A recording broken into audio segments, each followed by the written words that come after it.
Pod for you. He's always a rubby to me.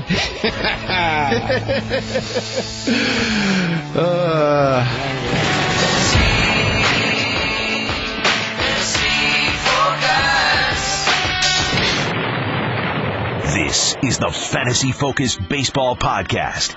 Here are your hosts, Tristan Cockcroft and Eric Karabell. Hi there, and welcome to Fantasy Focus Baseball. It's a bright and shiny Thursday morning, July 10th, 2014. I am Eric Karabell, and there in Bucolic, Bristol, Connecticut with Jay is Tristan H. Cockcroft. Tristan, how are you today? I am good. Did your mom give you any advice about today's show? Because Adam Lynn's mom actually had him get an MRI on his foot because he couldn't figure out what was wrong. So I just want to know if your mother's helping you out with any advice for the show today or anything in your writing. Everything okay there? You need an MRI? She said, don't swear. Be nice. Because every time you sing, I wonder. Something needs to be checked. You like my singing. Come on. It's entertaining, isn't it? Gotta have some fun. Liking and entertaining are two different things altogether. H is for hum a tune. Okay. The lead story today is not going to make Tristan happy, so we'll get to that in a minute. And coming up later on the show, Atlanta Braves first baseman Freddie Freeman. No, really, stick around. He is going to be a guest on our show, which is going to be lots of fun. We'll talk about why he's going to be on the show, because it's actually for a reason that's kind of near and dear to our hearts as well. Okay, here's the news.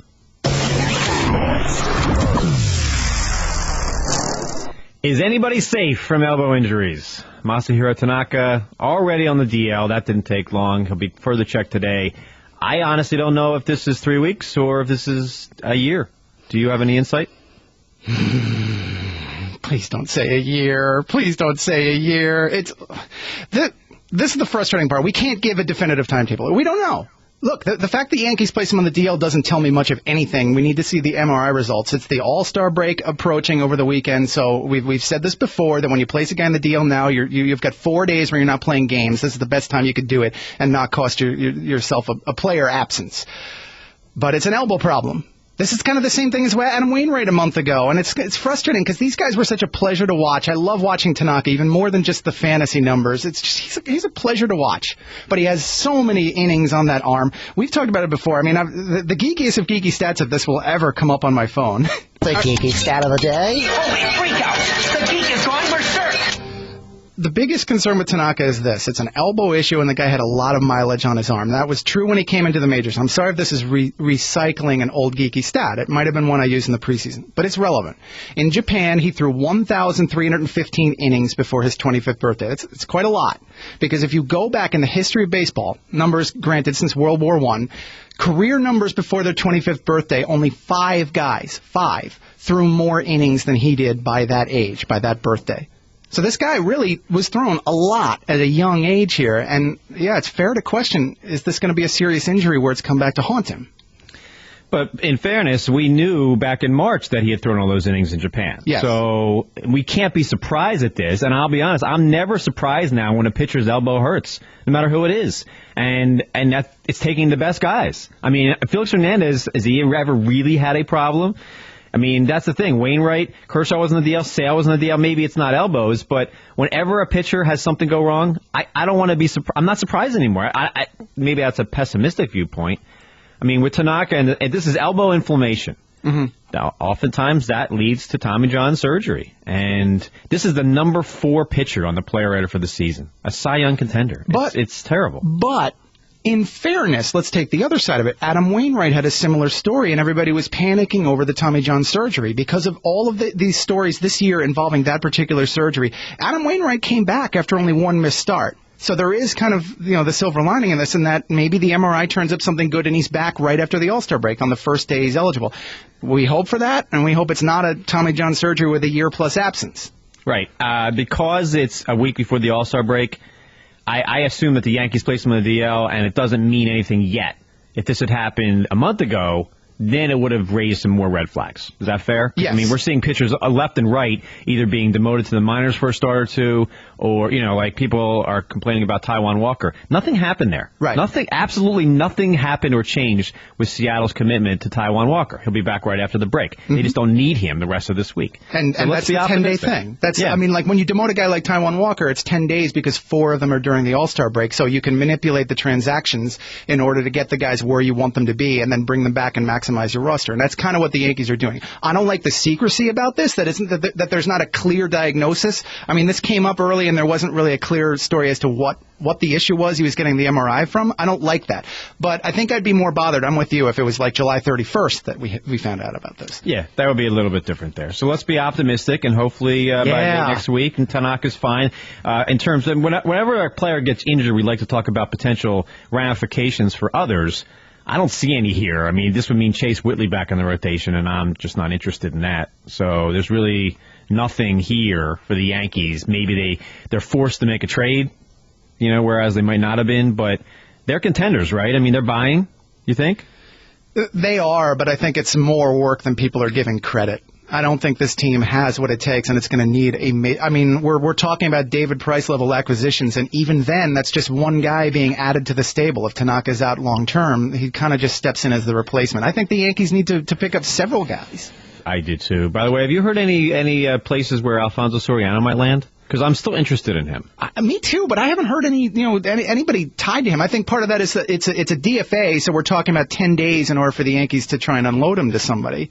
And then he's got to clear waivers. So that's going to be something we hear in the All-Star break, most likely. We mentioned Adam Lind earlier. Adam Lind was having a really good year. Yeah. In terms of batting average, he's a platoon guy. He only hits right-handed pitching. The Blue Jays were using him properly. I have him in my really deep team, and this stinks. This is 2 months. You drop him in an ESPN league. But when you're looking at available first basemen, there's just not that many. And that's a bit of a problem. I mean, I had mentioned earlier the week when Votto and Encarnacion went on the DL that C.J. Cron and Lucas Duda, and these really are the top first basemen available in more than half of ESPN leagues. So this is the third first baseman to go down this week. Obviously, not to the level of the other two. Now, you still think this is the deepest offensive position, right? Not necessarily anymore. It has been a very disappointing year for first basemen, and the injuries are creating some long-term concern. I'm starting to wonder whether outfield is turning into starting pitching. Starting pitching might be the deepest. Offensively, I think it might be outfield now. I mean, even if you need 50 or more to get through a 10-team league, I guess you could make the case either way. I look at first base. I mean, I guess we could play. Well, your rankings are posted, so there's no point in playing a name game because they're already there. So everybody can see what you think about first base. So I guess I would say to people, go to Tristan's rankings. They were posted on Wednesday. He has his top 250. He also has his players that have changed the most. What the players that have risen the most from preseason to midseason, and some of them I've written about recently as well, like Kluber's in my blog today, because and Rendon, because they're in the final vote. Right. I wrote about the final vote for the AL and the NL and who's going to win it, and I think it's nice if Morneau wins it. I don't think he's the most deserving. I think Rizzo is, but still it's nice. Remind everybody who may not be reading your fine column today, what's your take on changes? What are you looking for that a player did last year that they're doing now and that you can attribute to their rise in the rankings? Well, I note some specific examples in the column so you can get an idea of this, but the general approach is skills changes. Somebody who has a better approach to plate discipline as a hitter. Somebody who might be hitting more power, hitting more fly balls, for example. Check things like the isolated power.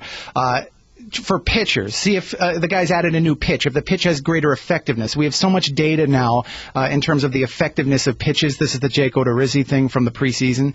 Other guys who have improved their strikeout rate, lowered their walk rate on the pitching side. You want specific skills, things you can hang your hat on. You want to isolate things like the Michael Brantley homer to fly ball rate. The reason why I'm taking a lot of heat on Michael Brantley, that I'm not ranking him well enough. I have him 65th, I think it was, in this last set overall. I think that's a very good ranking. And I can't buy into the fact that guys, had a homer to fly ball rate that's increased by 10 this year. That's a little fluky.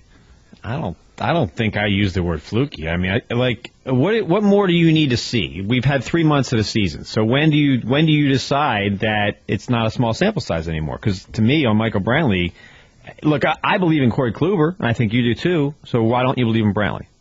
Is it just because it's so much different? But I do. That's the thing. I mean, like I'm accused of not believing in Kluber. I've got him 60th overall. That's a fantastic ranking.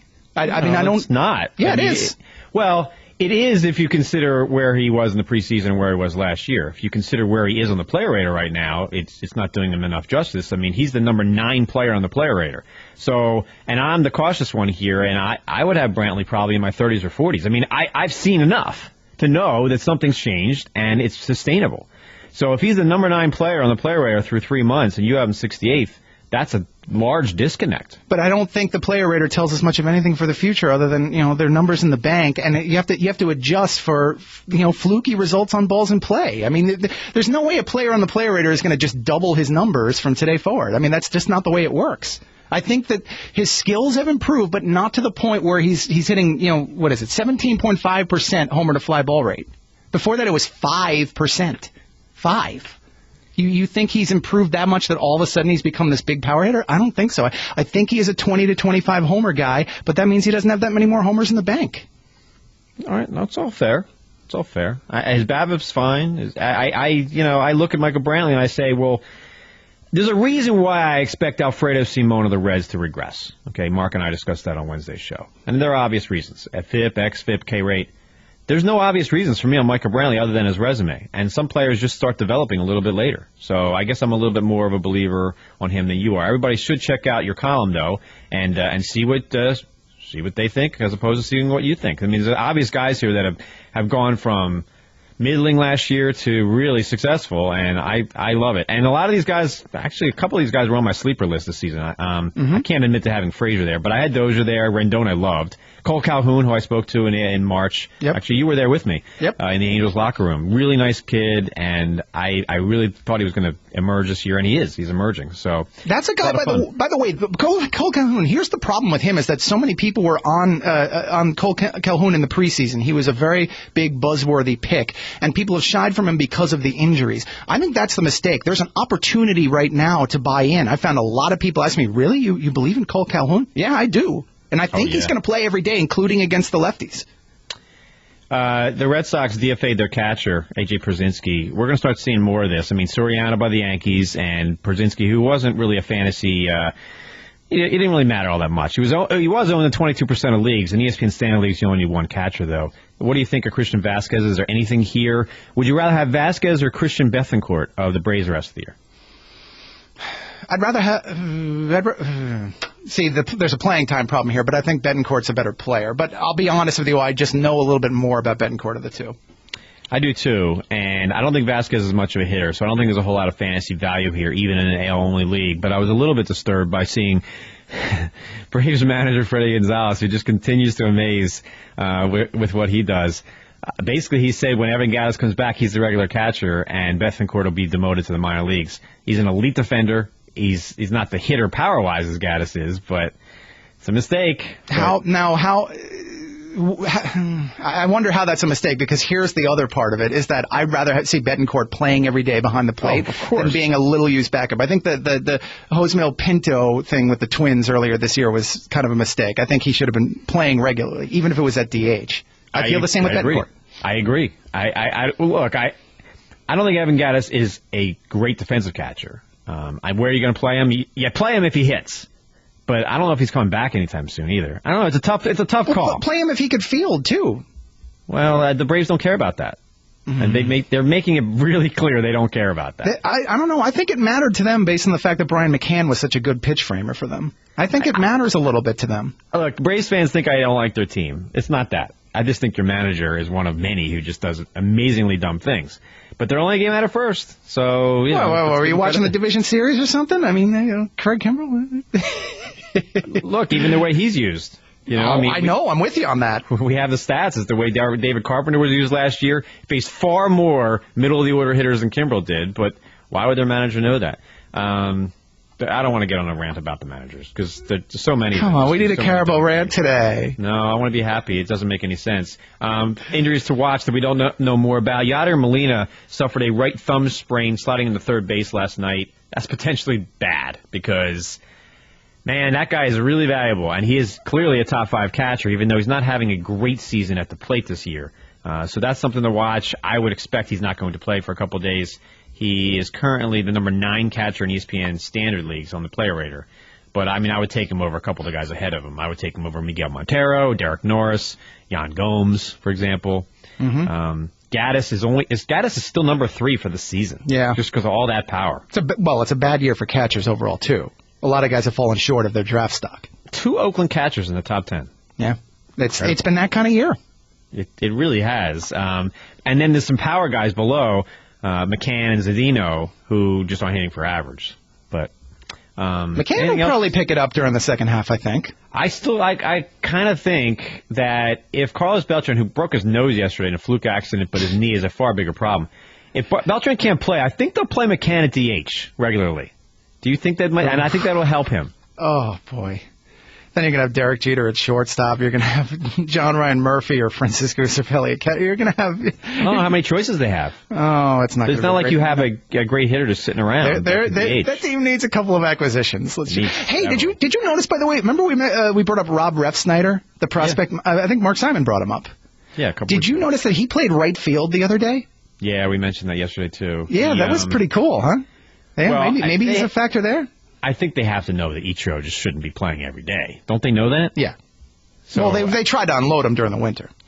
Right, but, I mean, dropping Soriano when all you have in right is Ichiro is... I mean, Refsnyder's not, he's not a Gold Glove second baseman to start with. So, right, I mean, he can play right field. We just assume that anybody can play, like, a corner outfielder first base. I still am amazed that, like, Jay Bruce had not played first base since high school. And now he's playing there some. Mm-hmm. And Jose Bautista, and I know that he has the hamstring thing still, but putting him in an uncomfortable position does not make sense to me when he's hurt. It just doesn't. Defense, schmefense. I mean, let's just throw everybody all over the place. Arismendi Alcantara. By the way, I'll mention that name because he's going to get like a couple-day call-up for, I forget who it was who's going on paternity. Darwin Barney, that's right. You don't want Alcantara right now. It's a couple of days. It's a couple of days. They've made it really clear, the Cubs, that he's not sticking around. But they moved him to center? It's just like, let's move everybody wherever it fits us. Oh, I think it's different. I think it's different when you have a prospect, an athletic prospect like Alcantara, learning center field. That makes sense. Billy Hamilton, that's fine. Refsnyder makes sense because he's not one of those blue chip prospects, so why not just experiment a little bit with him and try and get him bat in the lineup? That's what I mean. I'm fine with that. I think it's odd when Bruce moves a really good arm in right field, moves to first base because you can't find anybody to play first or third. The Reds can't. There's no depth in baseball. I mean, look around. I mean, the Yankees are a mess. Nobody has anybody in the minors. It's just... And by the way, Grady Sizemore is going to be promoted today or tomorrow. You watch. It's going to be like their everyday left fielder or center fielder. What, Don Brown getting demoted? You know what? That's not crazy. No, I know. It actually could happen. Anything else in the news you'd like to get to? Oh, boy. Kevin Kiermaier, maybe? Not really. Sell. Roberto Hernandez, sell. Manny Machado, buy. Yeah, I've been saying that. Yep. Let's also keep our fingers crossed on Billy Hamilton with a tight hamstring. Let's keep our fingers crossed. That's pretty much all he does is run. Hey, look, I admitted in my chat yesterday that I didn't expect Hamilton to be this good after he was bad in April, and he has been. Yep. We admit all the time that things have changed. Pretty good defense, too. Excellent defense, actually. Mm-hmm. So he's been a really good player. So give him credit for that. One more thing, Alex Gordon, wrist injury. Don't be surprised if that's a DL stint coming. But again, it's not like the Royals have anything, to replace him with. So there's no hot prospect who's going to be promoted. There's nothing here. I mean, they'll just play Raul Ibanez in left field, which is hard to believe. What's your take on Colton Wong? 3 homers in 4 games. I mean, players like this occasionally have their hot streak, so I'm not going to say Colton Wong is all of a sudden a 25-homer guy, but I do think he belongs in the majors and should play, and I felt like that the whole year. All right, we'll see what happens with Colton Wong. Top 10 second baseman? Rest of the way? No, but I think he's just outside. He's a very clear middle infield guy, even in our standard game. I think he has a place for you, and I think he has a place for the Cardinals, and I'm pleased to see this. It shows that he's got a very nice second half coming. The 10th annual SB Day Auction and Sweepstakes with 260 items and experiences available. There's something for everyone. So just go to ESPNRadio.com for a link to the eBay auction.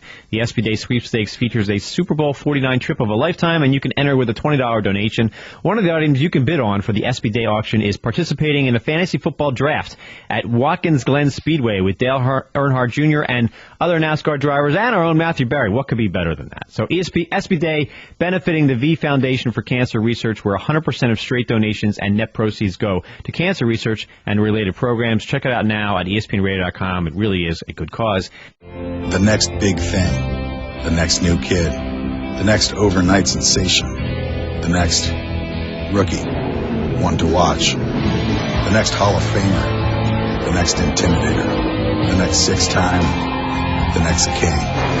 Next. Who's next? Let's find out. Names are made here. The NASCAR Nationwide Series at New Hampshire, Saturday at 3 Eastern on ESPN2. La la la, Daily Notes. Weirdo. What? Come on, you love it. I don't know. Not a ton of games today, but we do have day games. So, Jay gets this podcast posted really quickly. There's a game at 12:35 p.m. Eastern Time, and it seems one-sided. This will be posted before 12:35.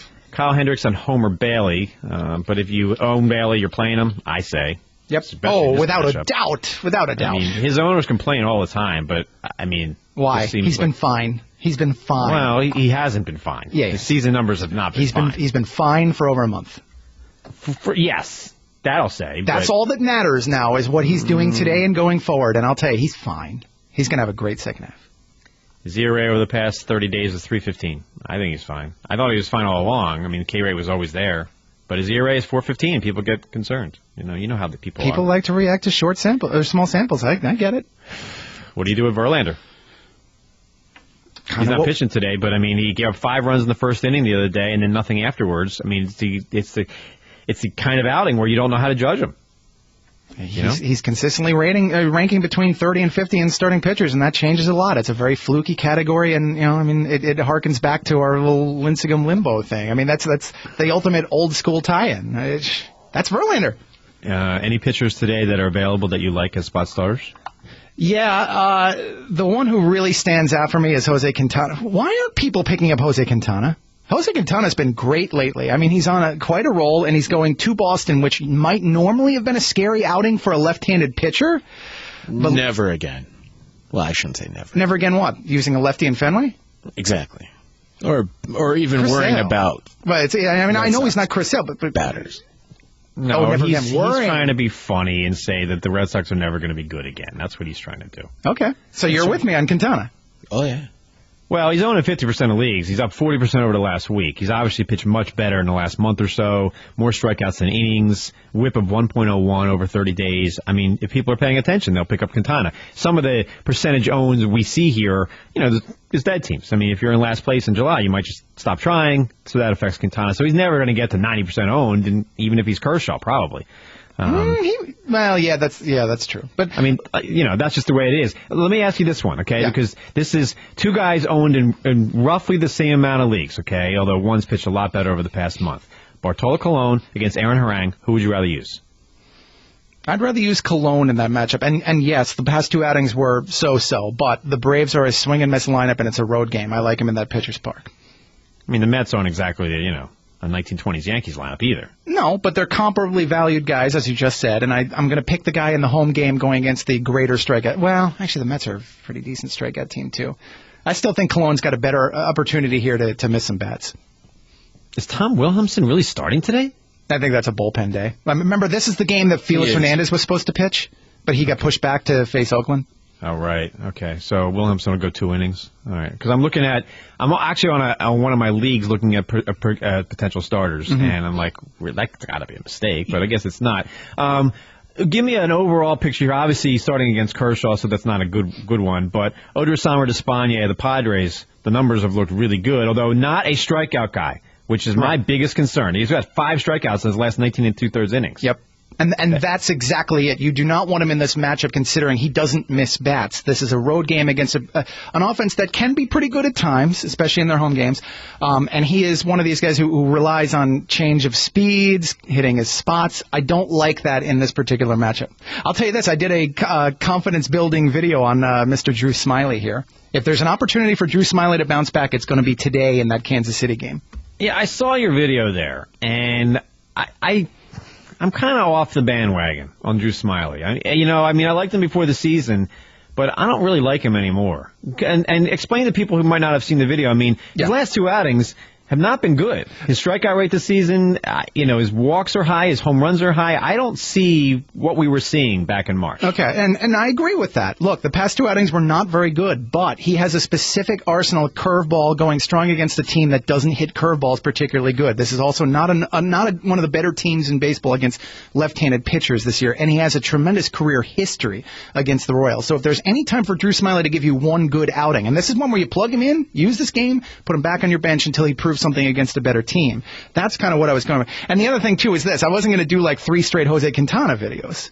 We want to get some variety in here. Some of these have a particular theme, and that's why I said in it, I'm inspiring confidence if you doubt Drew Smyly. I liked Smyly in March, but I don't think I can like him anymore. That's all. But would you not use him in any matchup is what you're saying? Like, if you're going to pick one, this is the one. I understand. I mean, like, the Royals aren't exactly a great offense, and I'm trying to find somebody to hit a home run off them, and I don't want to take Billy Butler. I don't want to take Lorenzo Cain. I don't want to take Hosmer against a lefty. So, I don't think it's... I'd rather use Cologne than Smyly today. Let's put it that way. I mean, because when it comes down to it, you name names on who you like better. I'd use Cologne. I'd probably use Harang over him. I could use Quintana over all of them, but it's not a great day, I don't think, for streaming. It's okay. It's better than some of the days we've seen, but the big day is Saturday. Which we'll get to on tomorrow's show, I assume. Anybody for home runs today? Yeah, I'm trying to feverishly call my good old Dodgers. I think the first thing I thought of was Andre Ethier. What, you think Despaigne is a home run guy? He hasn't been. I mean, it's a small sample. I think this is the outing where he puts up a stinker. I just do. I've got this feeling in that game. He hasn't allowed a home run. Oh, yeah, a lot of home run in his last outing. Okay. 1 home run so far. No, you know what? I should take Adrian Gonzalez. I really should take Adrian Gonzalez. So you want to go with the Dodger, is basically what you're saying. Yeah. I'm trying to go with day games now. Get it out of the way. That's my new thing here. So I had Jay Bruce the other day, and he homered in the first inning. Against a lefty, yes. That was a good call. Against a lefty. Last night I had a Rocky. Basically every Rocky homered yesterday except the one I picked. The ones I picked. Nolan Arenado was like the only one. I was going to take Rosario. I should have taken Rosario, but I didn't take Rosario. So there. Happens. Sue me. The Red Sox game, I don't want to take it. So I can't find anybody in the day action here. I mean, nobody in the Philly Brewer game? I avoid that. That team. That team's a mess. What? Is there bias involved or something? There's bias. Is Brett Gardner playing today? I want to make sure I pick someone who's going to play. That is a little bit questionable today. All right. So there. So I don't know, Jay. Who do you got? I mean, I'm going to stick to one. I was contemplating between 3, and since we always like to go with the deeper guy, although he's not that deep anymore, I'm going with J.D. Martinez. It's a good pick.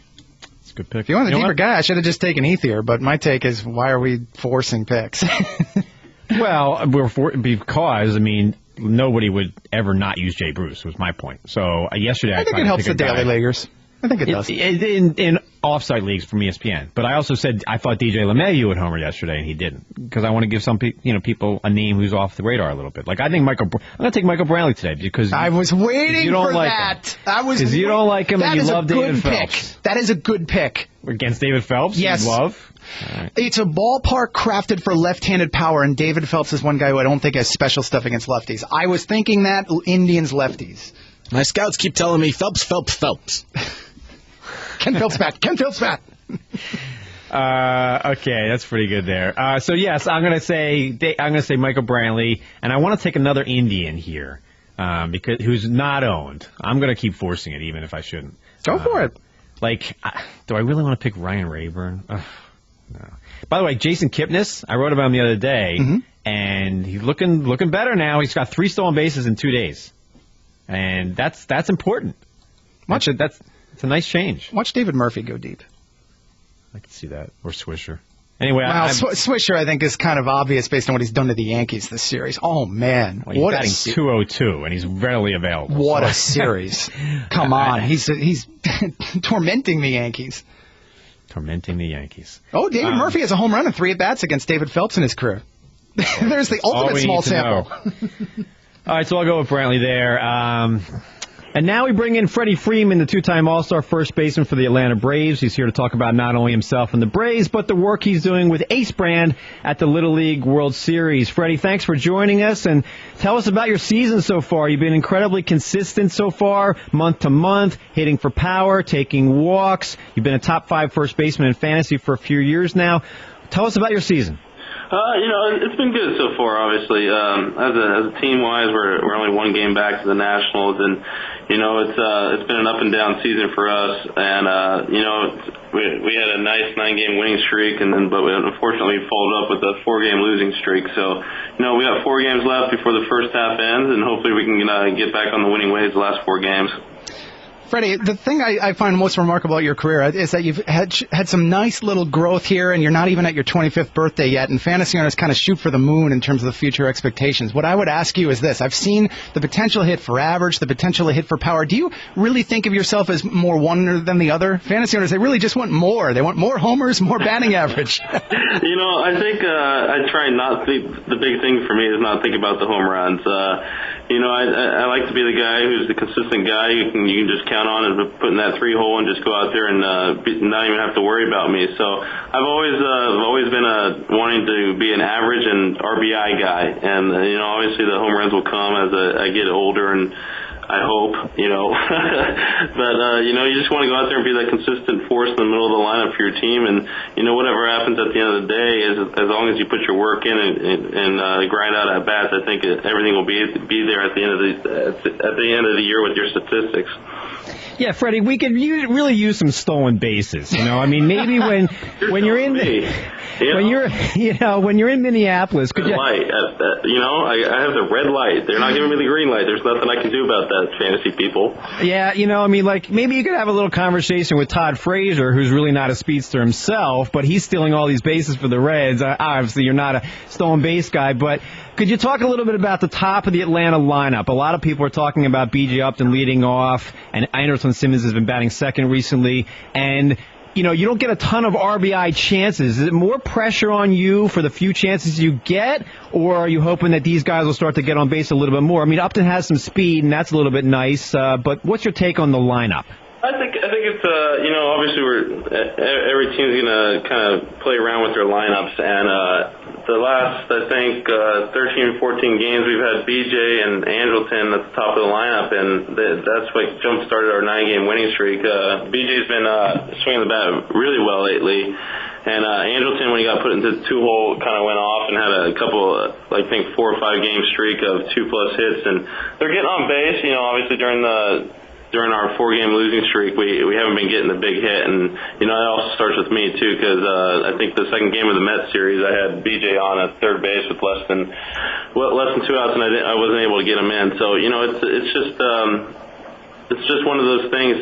When they do get on, you got to make sure you get them in, and that's what we haven't been doing the last few games. But I think with BJ and Anderson at the top of the lineup, definitely jump started our offense for that 9-game winning streak. And unfortunately, as a team, we're going to go into those slides every once in a while. But hopefully, the last 4 games of this first half, we can get back on the winning ways. Freddie, I noticed that what you're doing with Ace Brand is creating digital baseball cards, and just fantasy owners, I know a lot of them are, if they're like me, they probably collected baseball cards in their youth. Might even now. I do occasionally when I find some that I find particularly interesting. What I'd ask you is this: did you collect cards when you were younger? Do you now? I definitely did collect cards when I was a kid, and I don't collect them as much right now unless I want a baseball card signed from somebody on another team, and I'll go get that card and have them sign it. But I think it's just pretty cool. You know, when you're a kid, you always wanted to have baseball cards of your favorite big leaguers, and Ace Brand is just making this happen. You can create your own, so it's pretty cool. You just go to their Facebook page and see what it's all about. I think from a kid to an old man, everybody wants a baseball card. So they're definitely making it happen with this app, and I think it's pretty cool. What I'd ask as a follow-up on that is, what was your favorite set as a kid, or favorite card, perhaps? I mean, I know we each have ours. Mine was 75 tops. What was yours? I would have to say let's go with, I don't know, this is a tough one. I think anyone with Chili Davis in the pack was my favorite. Chili Davis. Yeah, I loved Chili Davis as a kid, so that's definitely cool whenever I got his. I loved him as the Yankee DH. Those were some good years. Freddie, you've been to the All-Star game a few times already, and I'm wondering, what's the player's mindset when they get there? It's obviously some time off from the grind of the season, from the travel of the season. Players talk about the home run derby. Maybe it changes their swing a little bit. But overall, when you go to an All-Star game, I'm sure it's a great honor, but does it change anything potentially statistically for a player? Does it give them more rest? Does it change their mindset a little bit? What's it like? I think the All-Star game, I've never taken part in a home run derby, so I don't really know if that does change your swing or anything like that. So, but I think it's definitely nice to be able to go to an All-Star game and relax, but that game does mean something to the players now. You know, that's definitely home field advantage for the World Series. So we take it pretty seriously. And unfortunately, I was hurt last year during the All-Star game, and this year I still got 4 more games to get there healthy. So, you know, we're going to take that seriously when we go in and we'll get our work in. And, you know, we still, I think the best thing for people who aren't going to the All-Star game, that's 4 days off to rest and get their bodies back to as much as they could to 100% and give a late push in the second half and get their teams to the playoffs. So you said you don't know if this exists, but what I'd be curious of, do you believe in the home run derby jinx? And if you run into players who do believe in it, do players believe in that thing? I think definitely some players do believe in it, and you know, I think it'd be pretty cool to be a part of. I mean, I think just having that experience and that something you can tell your kids that you did, I think that's every player's dream if you hit home runs. And I don't know if I definitely like it, if you maybe try to hit home runs at center field instead of just trying to pull everything. Maybe that would be better for your swing. I don't know. You know, it's just I've never been a big home run guy, so. You know, it's I don't really ever try to hit them, so I can't really speak on behalf of people who think that. Freddie Freeman, the excellent first baseman for the Atlanta Braves. Tell us what people should do to create their own baseball card. You can go to the Ace Brand's official Facebook page, and you can definitely check it out there, or you can go to myaceallstars.acebrandsports.com, and that will also send you right to it. It's a definitely cool thing. I think definitely everybody should go check it out. All right, Freddie Freeman, we enjoy watching you play. Thanks so much, and have a great second half of the season. I appreciate it, guys. Thank you. All right, so nice interview there with Freddie Freeman, and obviously we know that he's not in the home run derby before, but do you think there's something there? Because this home run, I'll be in Minneapolis, and I ask these guys, and they never answer. I mean, they don't know. But in the past, Tristan, we have seen a few guys in the home run derby who just didn't hit them after the derby. I don't think there's anything there, but do you? We've seen it, and I think that on a case-by-case basis, maybe there is. There's a part of the mental game we're never going to get the answer to, and we've talked about that before on the show. Maybe it affects some. The overall approach, no, I think it's a fluke. I think it's a joke. I mean, Bobby Abreu wasn't a home run hitter in the first place when he banged like 50 that night. He had a great night. I don't know. Anyway, Freddie Freeman, there's no concerns with him. And, what's he going to say about B.J. Upton? Look, I think the Nationals are going to win the division, but, I wasn't going to tell him that. but he's giving us no problems. And part of fantasy value, you rank him really, really well.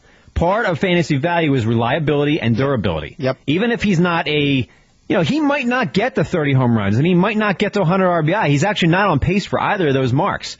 But the reliability factor is there, and I think that's part of the reason why you rank him so much better than, say, Anthony Rizzo, who has actually better numbers. He does, yes, but I feel a little bit safer with Freddie Freeman in a year where first base has been so unpredictable. And Rizzo, I mean, the batting average could come down. That's really all the difference is for me. No, hey, look, I don't want to do rankings, okay? And I'm going to write a piece for early next week when your midseason rankings come out, talking about the differences I have with your rankings and mine. And I can tell you right now, Michael Brantley's probably going to be on that list. Okay. I like that debate. I welcome it. I mean, look, it's giving us two different perspectives on the player. It's just I think my ranking, which is this is where people are wrong in it. I'm not saying he's a bad player. 65th is a very good rank. Well, my point here is this is not easy to do rankings every week. I'm not ripping them. It's just all about perspective. So it's not so easy. Everybody who rips, it's not so easy. All right, we're done for today's show. It's been a fine show. And, what about your favorite baseball card there? Yeah. My favorite. It's got to be Phillies related. I have a hunch I know what it is. I can actually tell you my first card. I can actually tell you my exact first card. Is that my favorite one? I mean, what was it? My first card was a 1977 Vern Rule. Wow. Okay. I just know my you first still have card. It. Of course. I collected from 77 to 80, 81. That's it. That was my window, when I was a small kid. And then I found girls think I and know other your things. favorite set. I want me to guess? You tell me if this is it. I think 77 is my favorite set. That's what I was going to say. 77 my first one. Oh, you know that because, yes. Because I've been looking for it for a while, and it's very hard to find.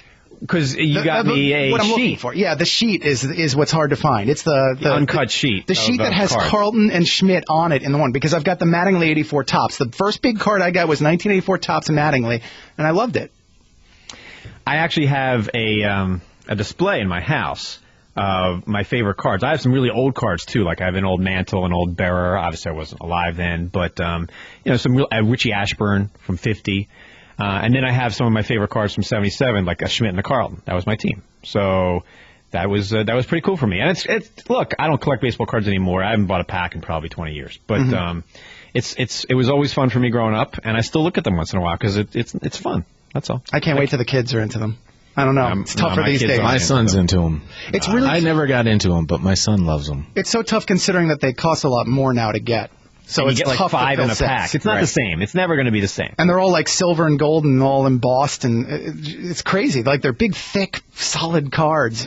But you know what I did last year? I think we tried to get you to go. Last year, Dave Schoenfield and I went to a baseball card show in like Valley Forge, Pennsylvania. And you're always busy. But we went and we I bought without even looking, like 20 cards for like $1 from the 70s, because that was just fun just to see who I got. Did I get like a Philly, or did I get a guy with a big afro, or an all-star, or anything but a checklist? It was just I'm sure some people listening to our show that they think the same way. It was fun. Like I got like a Wayne Twitchell from the Phillies in '74. Like that was fun for me. Yeah. And I actually play in a 1970s sim league where I just construct the roster.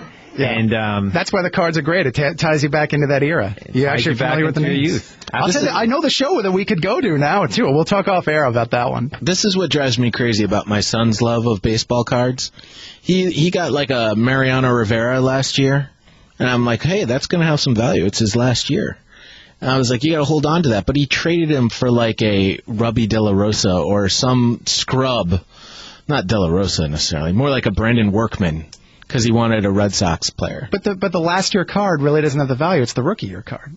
That's true, too. But I'm just saying, he just traded away a Rivera for like a scrub. I'm like, you don't do that. You traded for your boy, the Red Sox pitcher that you talk about so kindly on the show. I don't know if it was Rubby. I'm pretty sure it wasn't. It was somebody. Call him Rubby. It's not Rubby. It's Ruby.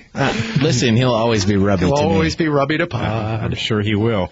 All right, well, we probably ought to wrap. We'll be back on Friday's show, basically to preview the last weekend before the All-Star break. We'll talk about the forecaster. You're not doing a forecaster tomorrow, are you? No, the info on that is the forecaster. I believe it's Wednesday we're going to bring it out. I need to get the rotations for teams, and they're often not announced until Monday or Tuesday of the break. And we should also tell people, right, isn't the next week it's a 10-day week, right? Yes, that is correct. It is a 10-day week, and that will be what the forecaster plans out. So we'll remind people of this on Friday and Monday's show. We're not going to have a show Tuesday and Wednesday next week, but we're going to have a show Monday and then Thursday and Friday. Is that what we're doing next week? And we'll have some guests later in the week. But yes, if you're thinking ahead to the next scoring period in weekly leagues on ESPN, it is a 10-day period. And don't shoot the messengers. That's just the way it is. We all have to deal with it. And actually, I think there's some strategy in that. What's wrong with it being a 10-day period? It gives most guys 2 starts, and it actually makes you have to pick your quality of matchup. I think that's a good thing. I think you have to work a little harder. And I think that's a good thing. You don't want a 3-day head-to-head matchup. Believe me, you don't. Oh, no. That's the worst thing. And the games have to count. So... But, people just like to complain. All right, we're done with Thursday's show. Thanks to all for listening. It was an awesome show, and we'll be back on Friday. The theme song for the Fantasy Focus was created and performed by Eric Hutchinson. Check out more of his music at erichutchinson.com. Thank you for listening to the Fantasy Focus. For more great podcasts, log on to the iTunes Music Store or Pod Center at espnradio.com. The next big thing, the next new kid, the next overnight sensation, the next rookie, one to watch, the next Hall of Famer, the next intimidator, the next 6-time, the next king. Next. Who's next? Let's find out. Names are made here. The NASCAR Nationwide Series at New Hampshire, Saturday at 3 Eastern on ESPN2.